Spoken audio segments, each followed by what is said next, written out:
말씀의 변화를 누리는 하루 보이스데이. 오늘 우리가 함께 살펴볼 말씀은 창세기 41장 37절부터 52절까지 말씀입니다. 바로와 모든 신하들은 이 제안을 좋게 여겼다. 바로가 신하들에게 말하였다. 하나님의 영이 함께하는 사람을 이 사람 말고 어디에서 또 찾을 수 있겠느냐.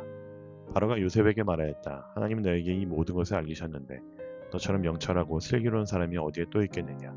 내가 나의 집을 다스리는 책임자가 되어라. 나의 모든 백성은 너의 명령을 따를 것이다. 내가 너보다 높다는 것은 내가 이 자리에 앉아있다는 것뿐이다. 바로가 또 요셉에게 말하였다. 내가 너를 온 이집트 땅에 총리로 세운다. 그렇게 말하면서 바로는 손가락에 끼고 있는 옥새 반지를 빼서 요셉의 손가락에 끼우고 고운 모시옷을 입히고 금 목걸이를 목에다 걸어주었다.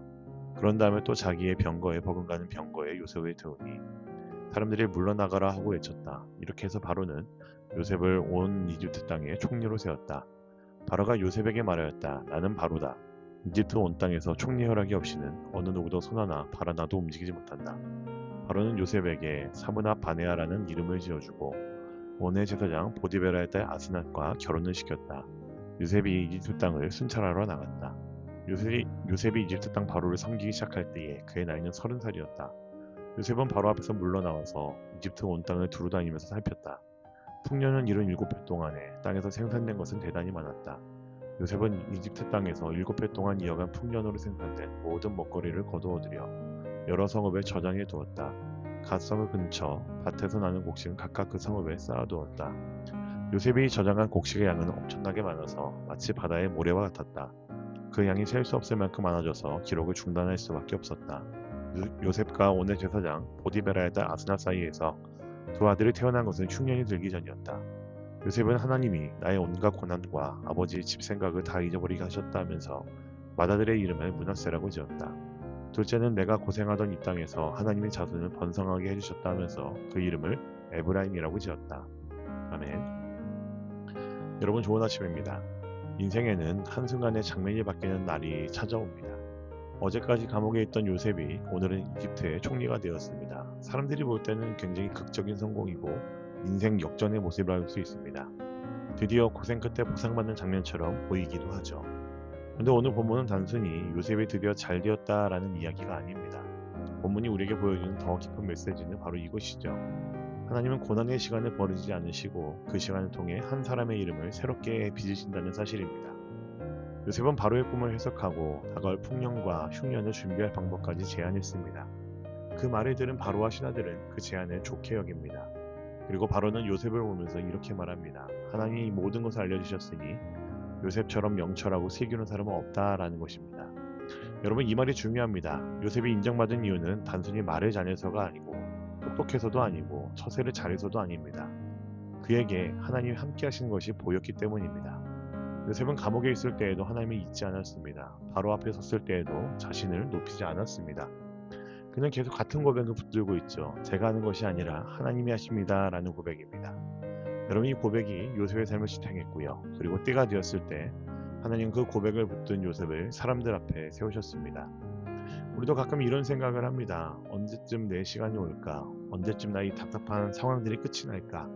언제쯤 나에게도 그런 순간, 인생 역전의 순간이 찾아올까라고 생각을 많이 합니다. 내 성경은 이렇게 말합니다. 중요한 것은 내 시간이 언제 오느냐만이 아니라는 사실을요. 그 시간이 오기 전까지 내가 어떤 사람으로 빚어지고 있느냐의 문제로 이야기를 합니다. 요셉은 감옥에서 총리로 올라간 것이 아니었습니다. 그는 고난 속에서 하나님을 신뢰하는 사람으로 빚어진 뒤에 그 자리로 부름받은 것이었죠. 하나님은 요셉에게 권한을 주셨습니다. 바로는 자신의 인장반지를 요셉의 손에 끼워주었고 그를 이집트 온 땅을 다스리는 책임을 맡겨줬습니다. 이집트를 살릴 책임을 맡은 사람이 바로 요셉이 되었다는 겁니다. 여기서 우리는 또 하나를 생각하게 됩니다. 하나님이 주신 높임은 나 혼자 잘 살라고 주시는 자리가 아니라는 사실입니다. 요셉이 총리가 된 이유는 요셉 한 사람의 억울함을 풀어주기 위해서만이 아니었습니다.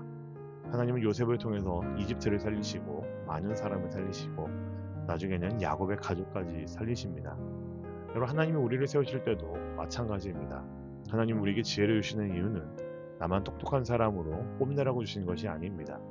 하나님이 기회를 주시는 이유는 내 이름을 높이고 내 이름을 사람들로부터 존경을 받게 하기 위해서가 아닙니다. 그래서 믿음의 사람은 높은 자리에 올라가는 것보다 그 자리에서 내가 무엇을 위해서 할 것인지를 더 중요하게 생각하는 사람이어야 됩니다. 그것이 하나님께서 우리에게 지혜를 주시고 기회를 주시고 회복과 은혜를 주시는 이유이겠죠. 요셉은 올라갔습니다. 그러나 올라간 뒤에도 하나님이 맡기신 일들을 그는 감당했습니다. 흉년의 때에 곡식을 모았고 준비를 했습니다. 그래서 흉년의 때를 그는 열심히 준비를 했죠. 자기 성공에 취한 것이 아니라 하나님이 맡긴 책임을 감당했던 사람이었습니다. 오늘 우리가 읽은 말씀 마지막에는 요셉의 두 아들의 이름이 언급이 됩니다. 첫째 아들의 이름은 므낫세입니다. 하나님이 자신의 모든 고난과 아버지 집의 일을 잊게 하셨다라고 자신의 아들의 이름에 고백을 합니다. 둘째 아들의 이름은 에브라임입니다. 하나님이 자신의 고난의 땅에서 번성하게 하셨다라는 뜻입니다. 여러분, 이 두 이름이 오늘 본문의 결론처럼 들립니다. 요셉의 과거가 사라진 것이 아닙니다. 형들에게 미움받았던 기억들, 구덩이에 던져졌던 그리고 종으로 팔렸던 기억들, 억울했던 그 기억들이 없던 일이 된 것이 아닙니다. 그런데 하나님은 그 기억을 다르게 해석하게 하셨습니다. 상처가 더 이상 요셉의 인생을 끌고 가지 못하게 하셨습니다. 고난이 더 이상 요셉의 이름을 결정하지 못하게 하셨습니다. 하나님은 요셉에게 새 고백을 허락하셨죠. 하나님이 나를 잊지 않으신다. 하나님이 나를 고난의 땅에서도 열매 맺게 하셨다. 여러분, 이것이 오늘 우리가 붙들 말씀입니다. 하나님은 우리의 고난을 모른 척하지 않으십니다. 하나님은 우리의 기다림을 낭비하지 않으십니다. 여러분, 혹시나 오늘도 여전히 아직도 감옥 같은 시간을 지나고 있으십니까? 아무도 나를 알아주지 않는 것 같고 내 삶이 멈춘 것 같고 과거의 상처가 여전히 나를 붙들고 있는 것 같으십니까? 그렇다면 요셉의 이야기를 기억하시면 좋겠습니다. 하나님은 감옥에서도 일하셨습니다. 궁전에서도 일하셨습니다. 하나님 요셉의 고난도 사용하셨고 요셉의 높아짐도 사용하셨습니다. 중요한 것은 자리의 높고 낮음이 아니라 상황의 변함이 아니라 그 자리에서도 하나님을 잊지 않는 것이고 그 자리에서 하나님이 맡기신 책임을 잘 감당해내는 것입니다. 오늘 하루 여러분 이 고백으로 살아가면 좋겠습니다. 하나님 고난의 땅에서도 여러분들 분명히 열매 맺게 하실 것입니다. 아픈 시간이 여러분 인생의 마지막 이름이 아닙니다. 우리 하나님께서는 그 고난을, 그 어려움을, 그 이름들을 바꾸실 것을 기대하시면서 오늘도 하나님 앞에서 무너지지 않는 여러분이 되기를 소망합니다. 감옥 같은 자리에서도 하나님을 신뢰하시고 기회가 주어질 때 하나님을 높여가시며 회복의 자리에서 누군가를 살리는 사람을 살아낼 수 있는 여러분 모두가 되시기를 간절히 소망합니다. 아멘. 함께 기도하겠습니다. 살아계신 아버지 하나님, 우리의 모든 고난과 기다림을 잊지 않으시는 주님을 온전히 신뢰합니다. 아픈 시간이 우리의 인생의 이름이 되지 않게 하시고 고난의 땅에서도 열매 맺게 하시는 하나님을 바라보게 해주시옵소서. 세워주신 자리에서 우리 자신이 아니라 하나님의 뜻을 위해 살아가는 우리 모두가 되게 하여 주시옵소서. 감사드리며 살아계신 우리 구주 예수 그리스도의 이름으로 기도합니다. 아멘.